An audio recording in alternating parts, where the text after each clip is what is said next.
Olá, pessoal do Iagora Jung. Estamos hoje aqui, eu, a Paula e o Wagner, para conversar um pouquinho com vocês sobre paternidade. A gente vai falar um pouquinho sobre arquétipo paterno, sobre complexo paterno e essa experiência maravilhosa que é ser pai, né? A gente está às vésperas aí do Dia dos Pais e aí a gente quer conversar. Vamos bater um papo rapidinho aqui com essas duas, com os meus dois colegas sobre isso. Wagner, pai de adolescente, né? A Paula, mãe de um bebê, né? Então tá vivenciando também essa experiência da paternidade ali junto com o marido. E eu, mãe de dois adultos já em idade avançada, então também tenho uma outra experiência aqui com o meu marido sobre como é ser pai, né? E aí a gente vai falar um pouquinho disso.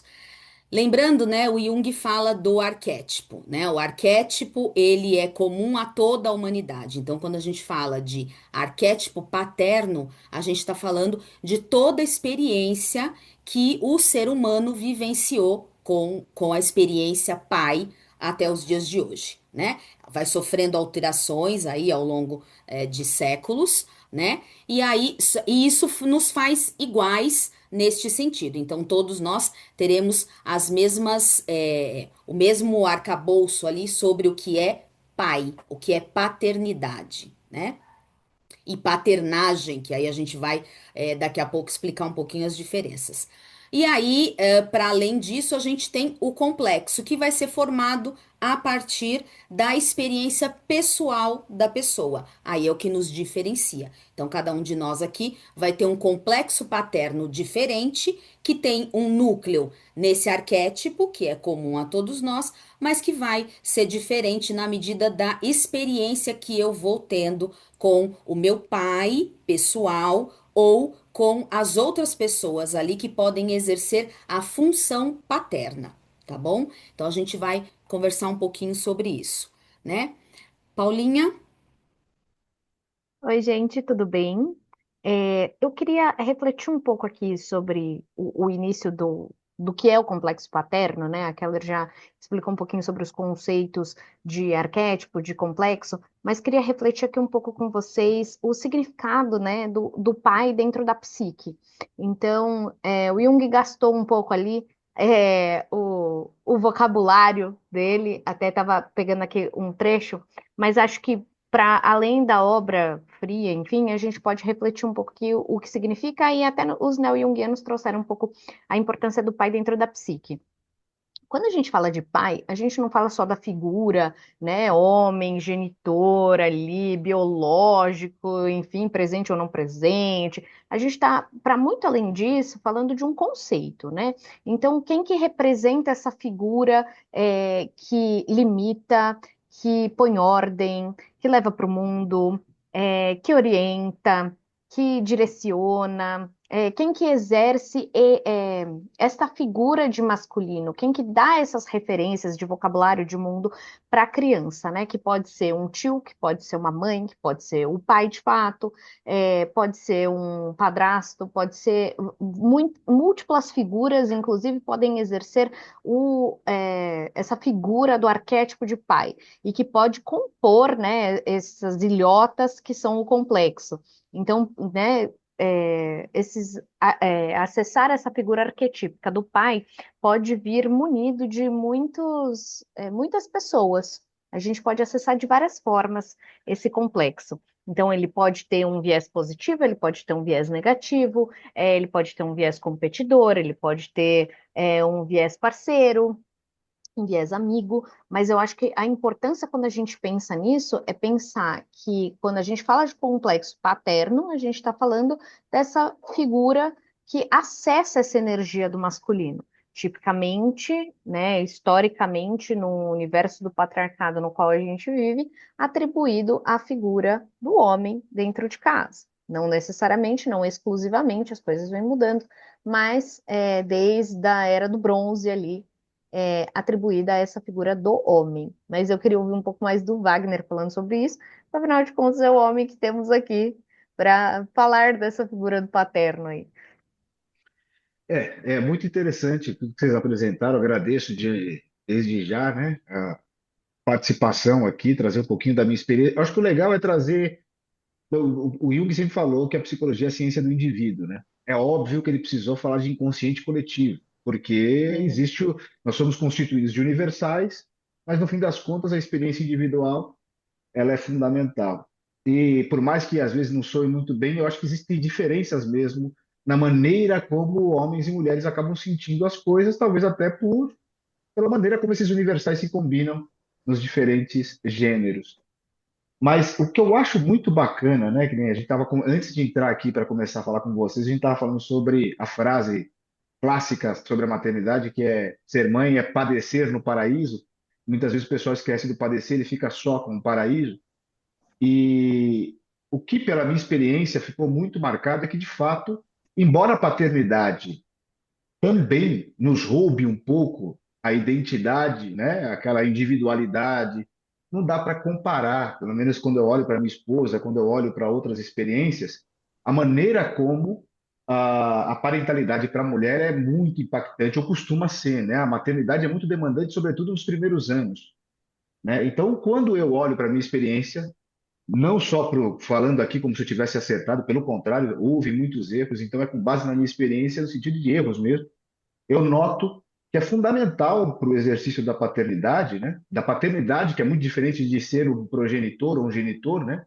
Que genitores a gente tem Sim. aos montes, aliás, o nosso país, infelizmente, aí é um dos que mais apresenta abandono paterno, né? Mas acho que é muito importante, pensando aí no processo de desenvolvimento da personalidade do indivíduo, pensar que essa primeira etapa de vida, né, da criança, é muito importante o pai se dedicar à maternagem, olha que coisa, né? Parece até incoerente, à maternagem da mãe, porque não é incomum que ela não tenha quem faça isso por ela, né? Às vezes tem uma mãe próxima, tem uma sogra, ou coisa que o valha, mas não é a mesma coisa de ter o companheiro, aquele que está ali vivendo todos os dias, dormindo do lado, passando as madrugadas muitas vezes compartilhando, né, a claridade da madrugada, né, acordado, o camarada fazer esse papel de cuidado, né, de trazer o cuidado da mãe mesmo, porque as funções acabam sendo diferentes. É interessante pensar nisso, né, que a Paulinha situou e colocou muito bem.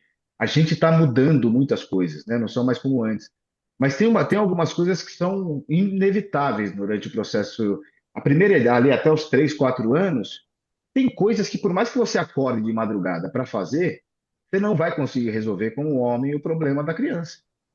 Sim. Então, é a mãe que vai ser demandada, né? Então, talvez em algum momento do processo histórico não tenha sido tão em vão, né? Que o homem tinha que ficar com outras obrigações aí, porque tem coisa que não vai poder resolver muito mesmo naquele papel. Só que parte Até do. porque nesse primeiro momento a criança e a mãe, a criança não enxerga essa divisão, né? Aliás, ela, a mãe e o mundo são uma só, né? Então, para ela, ela é continuidade desta mãe, né? Não existe um ser separado. Então, ela sequer vai se dar conta de que esse pai é um outro ser.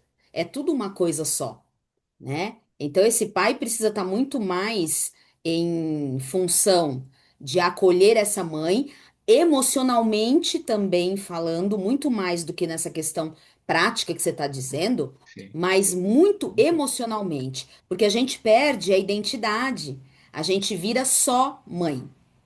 Né? Você não sabe mais, né? Você se perde mesmo dentro desse universo, né? E você só passa a ser mãe e invisível, como a Paulinha estava falando mais cedo, né? Eu acho que ela pode até falar mais disso, porque ela está passando por esse processo agora, né?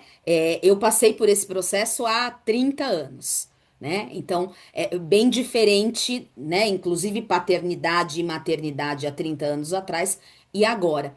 Eu vejo bastante diferença, mas uma coisa que é igual é isso. Eu me sentia também invisível, porque do dia para a noite você é só mãe, né? E aí você acha que esses cuidados, né? Aí a Paula pode ver, pode falar. Eu tinha a sensação de que eu ia viver aquilo para sempre, que nunca mais eu ia ser a Keller, eu ia ser a mãe do fulano, a mãe da fulana, entendeu?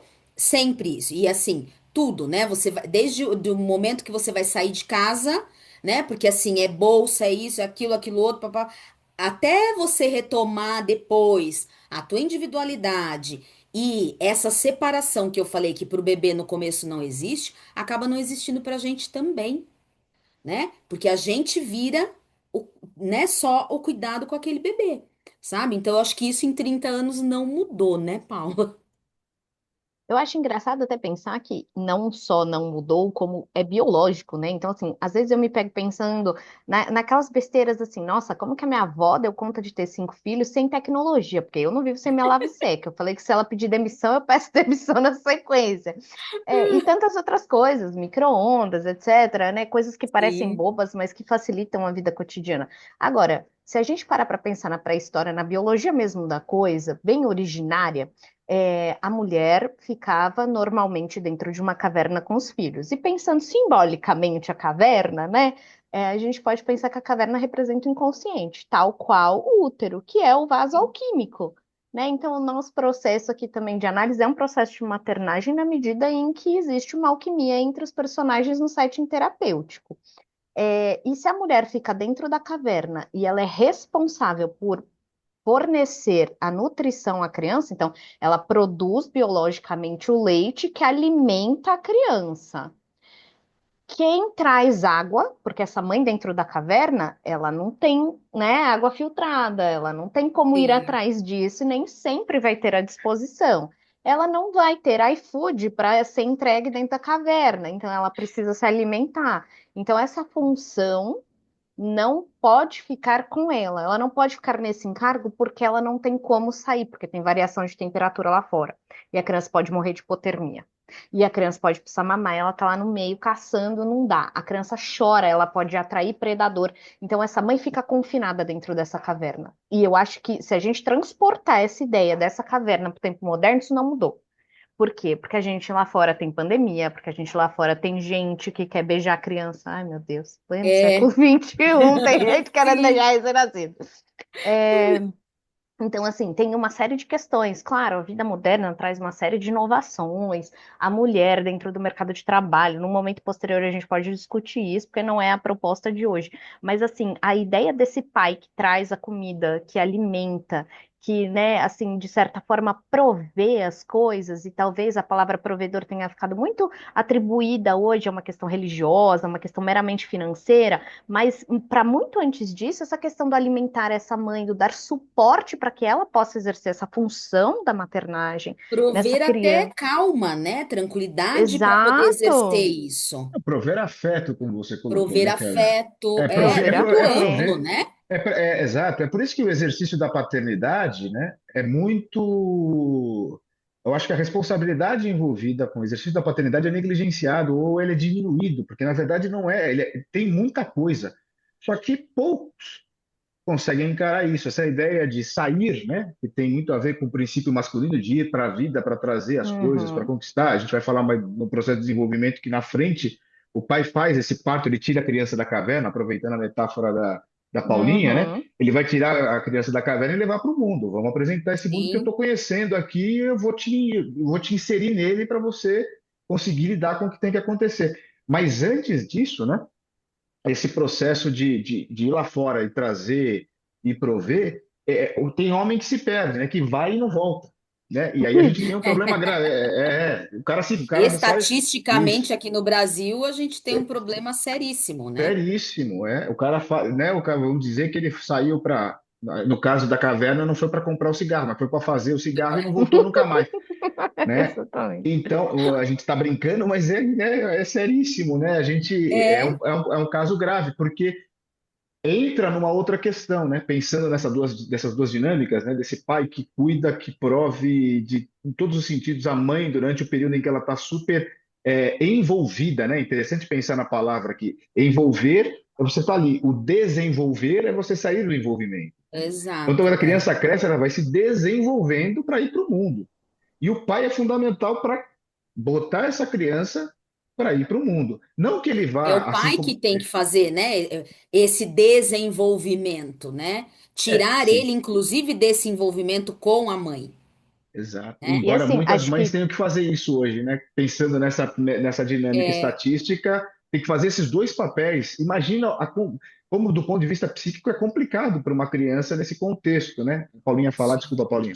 E assim, é difícil para o bebê se desenvolver, porque ele está submerso, né, naquele contexto. Se a gente pensar na caverna, é uma coisa escura, é uma coisa acolhedora, a criança nasce submersa dentro do mundo imaginal, ela participa da participação mística ali dos pais, né? Então, assim, ela tem todo um cenário de mundo inconsciente, e o pai vai representar esse rompimento com esse mundo imaginal para um mundo concreto, para o mundo do logos, para o mundo da ciência, para o mundo dos fatos, do concreto mesmo. Só que, ao mesmo tempo que é difícil para o bebê se desenvolver, é difícil para a mãe também, porque a gente se identifica com aquela função do agora eu sou o mundo inteiro de uma criança e deixar de ter essa responsabilidade também bota a gente em xeque, porque você foi mundo durante 9 meses, porque você foi alimento durante um período, porque você é a única coisa, a única referência daquele bebê, e aí você deixa de ser. Então, é a construção de um processo de desidentificação com a vida anterior, identificação com a vida maternal e depois desidentificação para uma vida posterior em que você tem algum grau de autonomia. Então, o pai serve a essa função de interdito da mãe também, para que ela não interrompa o processo de desenvolvimento da criança. Sim. Agora, se falta essa figura real de pai, imagina como é que vai ser feito esse processo. Se E essa dá, né? mãe, além de não ter além de não ter todo esse apoio que o Wagner está falando, que a gente está falando que é Hum. necessário, além dela não ter esse apoio, ela tem que, dentro deste sofrimento materno, conseguir fazer essa desidentificação, né? E aí eu vejo na experiência clínica, muita mãe vai para um lado paterno sombrio, né? Porque precisa soltar, mas uma força quer segurar e a outra quer soltar. Então, complica Aí a bem. gente pode até pensar numa mulher, né, que pode ter ali um feminino ferido e não vai ter esse suporte. Não estamos dizendo que isso vai acontecer, mas uma das hipóteses terapêuticas disso acontecer é uma identificação negativa com o ânimos, em que ela se torna uma mãe devoradora e não provedora para o filho. Então, ela nega o alimento para a criança, que é alimento de forma simbólica, não necessariamente, né, o peito, mas assim nega o suporte necessário para o desenvolvimento da criança e, ao mesmo tempo, rejeita. Né? Então, assim, várias possibilidades terapêuticas se apresentam diante de nós, mas, assim, o Wagner estava falando dessa função do homem de dar esse suporte, né, afetivo, emocional para a mãe e para o bebê, mas muito mais importante, cuidar da mãe nesse período em que ela está submersa no mundo imaginal da criança. Sim, eu acho interessante recuperar, e né, a gente não pode perder de vista, né, aquilo que vocês falaram no começo, sobre a questão de todos nós trazermos o princípio masculino e feminino dentro de si, obviamente cada um deles está conectado à ideia de pai e mãe, né? Então, é possível para uma mulher contribuir para o processo de saída do filho? Mas eu acho que, inevitavelmente, a criança que tiver a carência da presença do pai biológico ou de um pai, vai buscar referências para fazer esse processo, porque a mãe já tem um lugar. Não tem jeito, não dá Sim. para fazer mágica, né? A psique também não dá cambalhota. Ou ela dá cambalhota, mas guarda algumas questões, né? Não tem como fugir disso. Então, quando eu falei, a Keller estava falando, eu mandei ó, até que dá, mas mas tem que ter ajuda.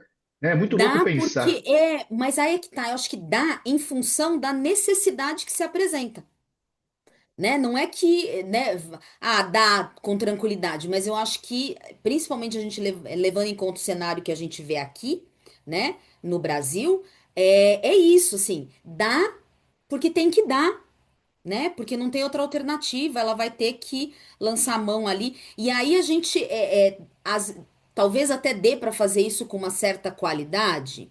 Sim, né? Se a gente for pensar que tem ali o arquétipo, então essa mãe também vai ter uma referência anterior paterna, né? Ali, de acordo com a vida dela e tal. Só que aí a gente tem uma questão que vai virando um efeito dominó, né? Como a gente estava conversando mais cedo, né? Antes da gente entrar aqui, a gente estava falando dessa questão de que há uma evasão muito grande desses pais, né? Que saem e não voltam nunca mais.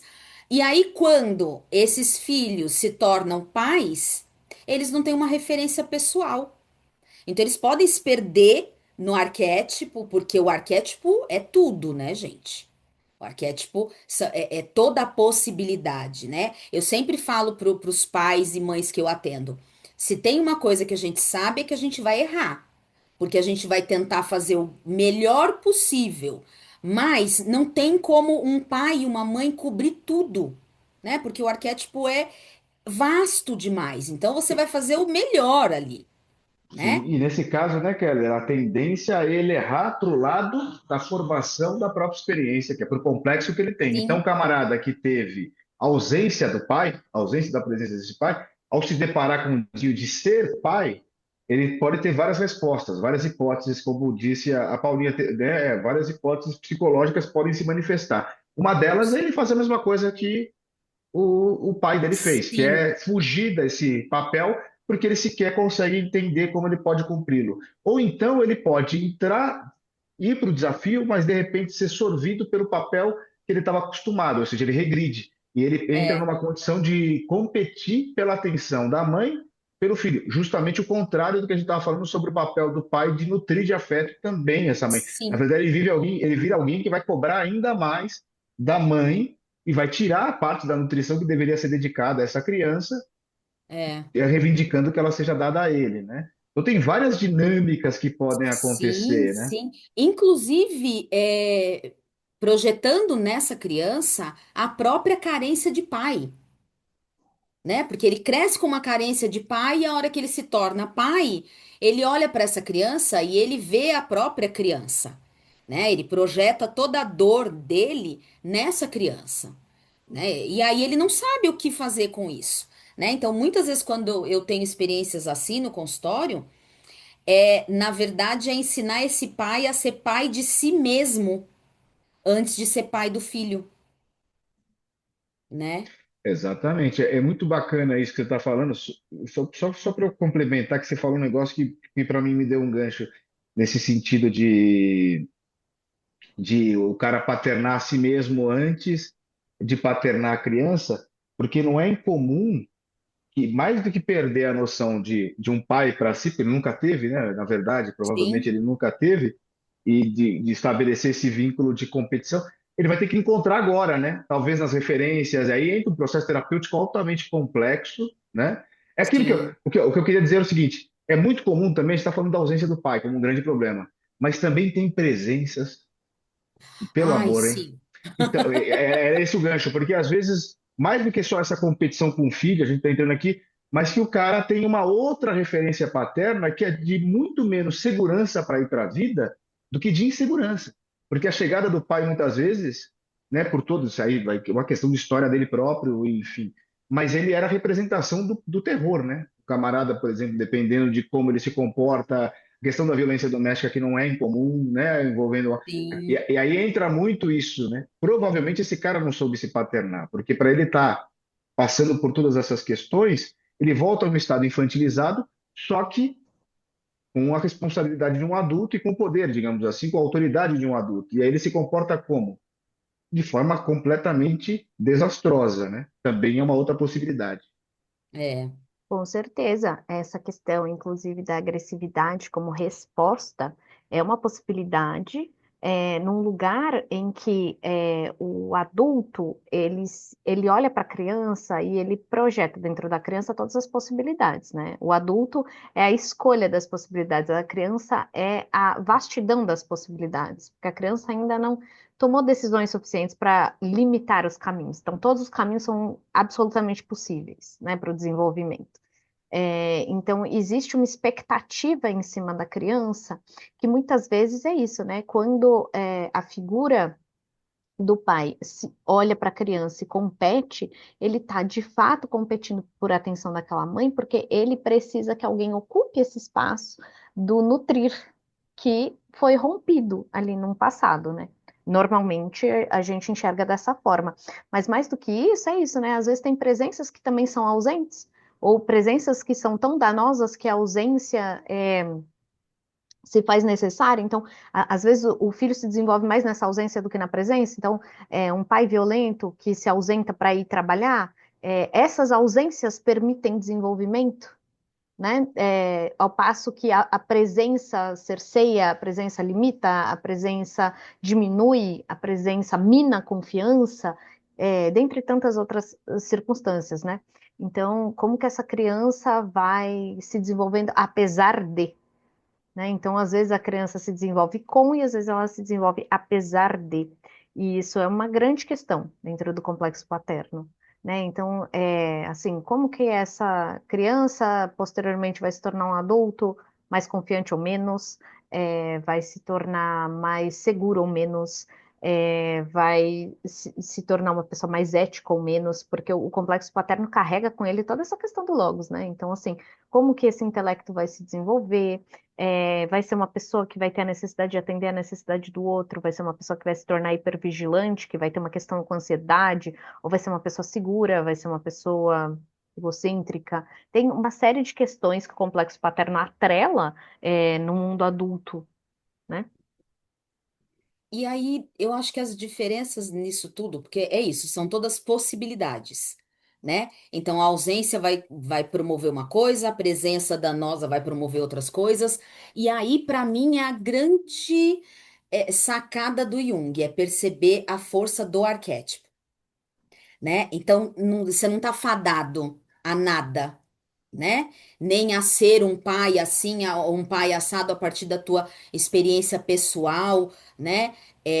Mas é isso, é a possibilidade que tá ali no arquétipo, né? E aí, o nosso trabalho na clínica é justamente ajudar esse processo, né? Então, o cara que não teve uma boa paternagem, aprender, né, que não foi, né, paternado, aprender a se paternar, aprender inclusive a brincar com o próprio filho, né, como uma criança, né? Eu tive um caso que era isso, eu fui ensinar ele a brincar, eu falava, vai brincar com o seu filho, né? Porque era isso, ele não pouca referência, então ele não sabia muito bem. E aí uma hora ia para uma autoridade absurda, né, que ali beirando o autoritarismo, numa outra ia para uma permissividade Permissividade. excessiva e perdido nesse lugar, né? E aí eu falava, então, né, mas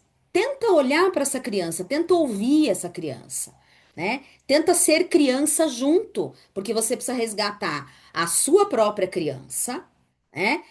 Ser pai desta criança interior para poder conseguir ser pai do filho que você está olhando ali, que você está ajudando a crescer, né? Então, para mim, isso me encanta, é a possibilidade e a maravilha que é o arquétipo, né? Porque aí, inclusive, ajudar a pessoa a buscar outras referências. Porque se não teve um pai que foi uma boa referência, né? Ou porque foi ausente, ou porque foi presente, mas foi presente na ausência, essa coisa toda, mas buscar outras referências, né? Porque o Jung fala, são 4 gerações ali anteriores que vão nos influenciar, são todas as outras possibilidades, então um avô, um tio, às vezes um padrinho, às vezes um ator de cinema, às vezes, né, uma pessoa expoente que tá ali e pode ser uma referência, né? Então, eu acho que isso é o que salva no fim das contas, porque você não tá fadado a nada, Eu achei né? interessante, viu, Candelê? Você falou que salva. E é interessante, você falou do arquétipo. E o arquétipo não é bom, né? Como você Ele bem é colocou, né? tudo. O arquétipo é tudo. E aí entra um ponto importante.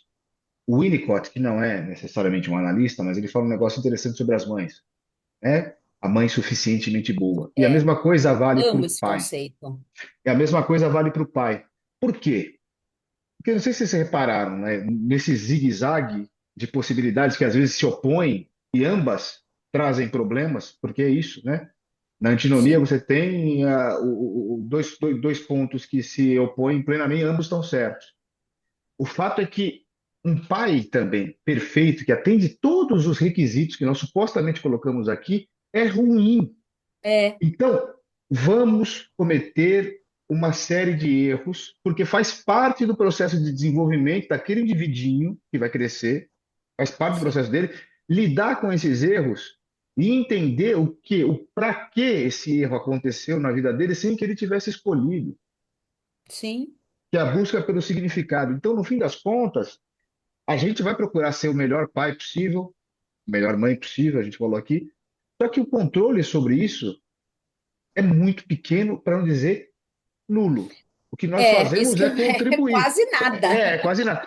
Então, no fundo, a gente está aqui para contribuir e, no fim das contas, quando eu tiver um pouco mais velho, mostrar para o filho que a gente é um ser humano como ele, que se esforçou ao máximo para fazer o melhor para que ele se desenvolvesse, mas que, como todo ser humano, fez, com perdão da palavra, muitas cagadas no processo de criação. Sim, Eu tinha uma experiência com meu filho dele falar algumas coisas para mim e eu virar e falar assim: desculpa, porque foi isso mesmo, erramos. Por quê? Porque eu acreditava que era daquele jeito, eu tinha uma noção do certo, mais ou menos como a ciência, ou faz mal, não, ou faz bem. E aí a gente faz essas coisas, né? Ou vai eu me enxerguei, ajustando, né? Vai é, ajustando no caminho, porque é isso mesmo. Até porque ser pai é aprender, do mesmo jeito que ser mãe, é aprender no caminho, né? Porque você tem dois filhos, então você sabe, cada um vê um pai diferente. Se a gente for perguntar, são três? Então, são três. Cada um tem um pai, Wagner, que é só dele. assim como você, tenho duas meninas, no caso, e o menino mais velho, com 22 anos, e as meninas, uma com 12, vai fazer 13 no fim do ano, e uma outra com 15. E é completamente diferente. Eu É. lembro de como comecei a me transformar de uma maneira inconsciente, sem me dar conta. Isso é uma coisa muito interessante. Quando a minha esposa ficou grávida pela segunda vez, eu lembro que eu me tornei um cara muito rígido, porque eu era muito jovem quando meu filho nasceu, com 22 anos, eu precisava, de alguma maneira, tomar conta da vida, sair para cima, então eu me tornei muito rígido. Meu filho me pegou uma versão mais rígida, muito mais, sabe, cobrando mais empenho escolar e tudo mais. E foi muito curioso que na segunda gravidez eu senti uma mudança interna, sem saber muito bem por quê, mas uma necessidade de flexibilizar.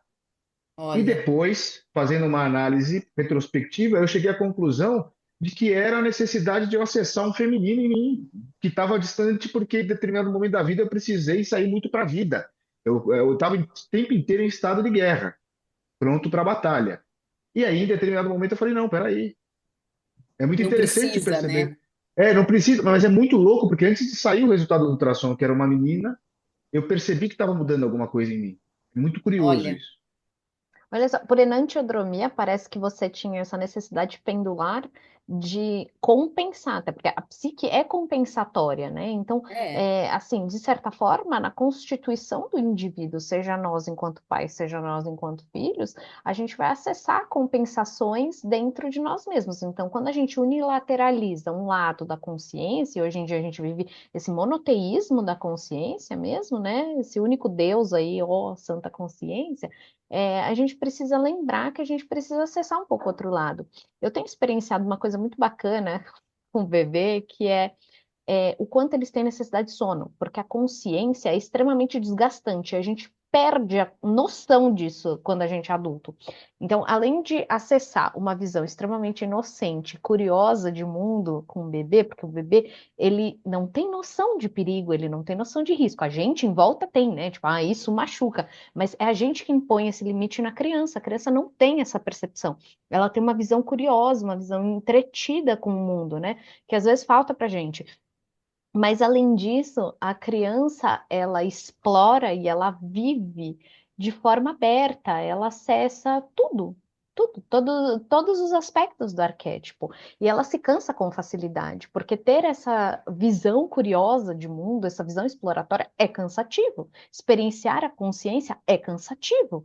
E aí a gente vive nesse mundo de superprodutividade, de super entrega, de super tudo, né? Que a gente precisa ser super-heróis. Então, para ser um bom pai, eu preciso ter a melhor performance de pai, de coach, de cuidador, de profissional, várias facetas da minha vida eu preciso entregar.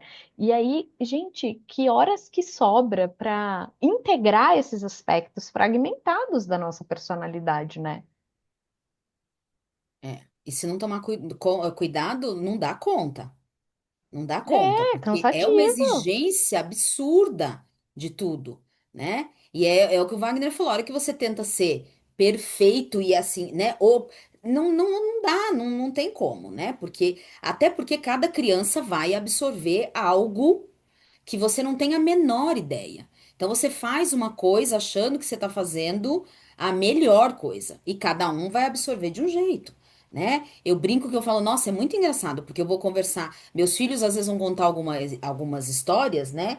E eu falo que cada um conta uma versão, eu conto uma terceira versão e provavelmente existe uma outra versão que ninguém sabe qual é, né? Então, assim, cada um vê uma mãe diferente, vê um pai diferente e experiencia o mundo de maneira diferente, né? Então, por mais que você faça uma coisa achando que é a melhor coisa do mundo, cada um vai experimentar de um jeito, né? E é o que o Wagner falou, eu acho que eu gostei muito disso porque me mostra muito a maturidade, sabe? É uma coisa que eu sempre tive com os meus filhos é isso. Cara, se eu errei, eu vou pedir desculpas. Então, assim, filho, desculpa. Eu achei que estava certo, achei que era o melhor a fazer e tal, né? E hoje eu faria diferente.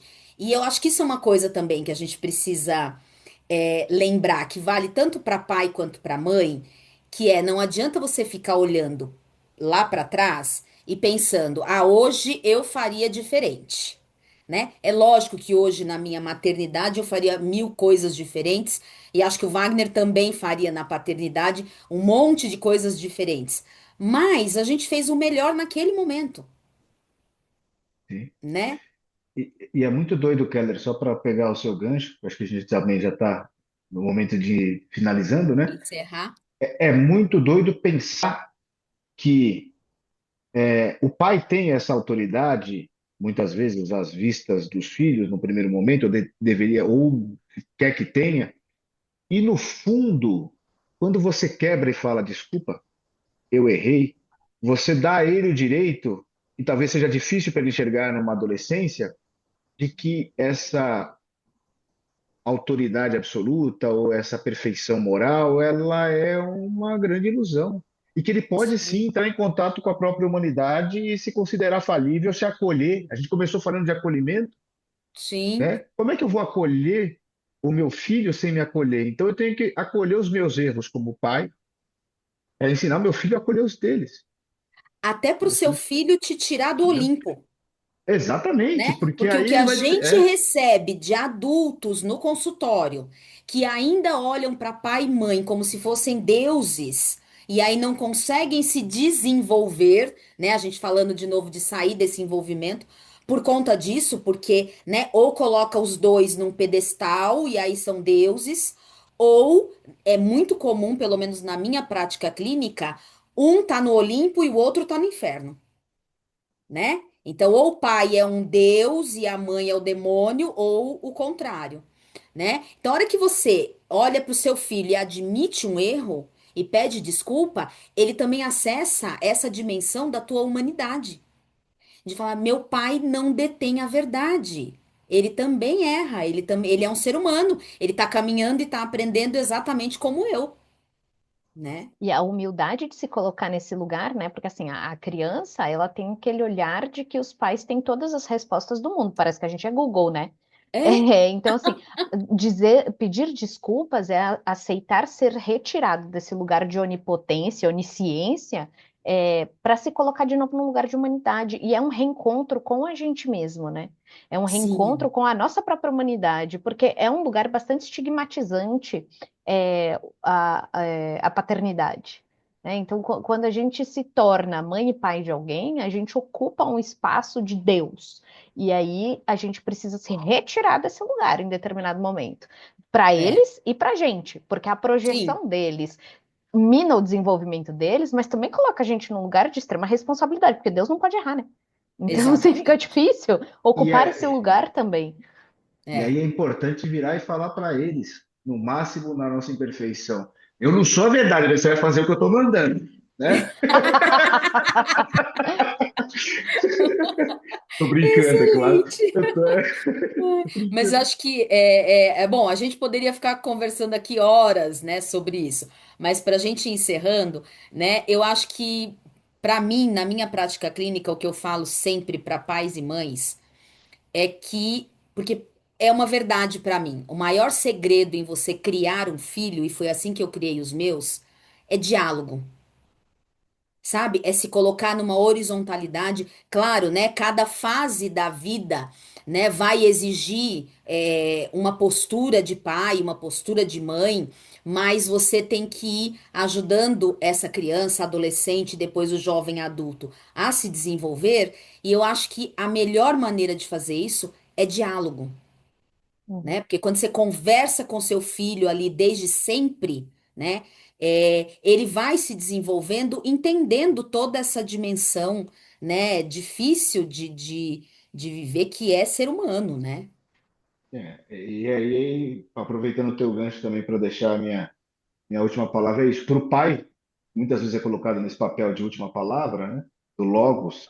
É, Isso, essa flexibilidade para caminhar na direção do diálogo, às vezes é mais complicada, porque ele cobra de si mesmo esse papel, né? De, olha, eu não sei se em casa eu vou bem ou vou mal, mas às vezes tem uma discussão, a gente está conversando alguma coisa, e a minha filha do meio vira, quando eu vou falar sobre algum tema, ela fala, ih, lá vem o filósofo. Então, eu acho que eu estou dando espaço para o diálogo, né? Para vir essas piadinhas assim. sim, sim. Pelo menos ela tem esse espaço. É isso.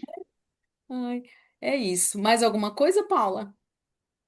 Acho que não, acho que assim, quando a última reflexão que ficou para mim foi assim, nesse caminho do Logos, a gente abandona um pouco esse conceito do Eros, né? E o Eros enquanto união ali, eu acho que ele ficou muito estigmatizado, graças ao Freud, nesse conceito do erótico do corpo, né? Do simbolismo da libido enquanto corpo. Mas a gente esquece que o Eros, na verdade, o Eros simbólico, ele é o Eros da união, né? E assim, o pai Sim, também representa esse lugar do Eros, do assim, dizer para o filho construir o barco para você ir, mas você tem lugar para qual voltar. Né? Então, ter esse sim. acolhimento, ter esse afeto, sabe? Dar o limite com afeto, não Com precisa ser uma afeto, coisa com dura, né? amor, né? O pai precisa ser íntimo do próprio feminino. É, Exatamente. é isso mesmo. Gente, é isso. Espero que vocês tenham gostado. A gente volta numa próxima para falar sobre outros assuntos interessantes. E se tiverem alguma sugestão, por favor, deixem lá que a gente vai, na medida do possível, tentando atender aí aos pedidos, tá bom? Wagner, obrigada pelo encontro. Paulinha, obrigada. Amo É um estar com prazer. vocês e falar com vocês. É muito gostoso. Obrigada. Valeu, Kellen. Valeu, Paulinha. Muito bom estar aqui com vocês. Até Valeu. mais.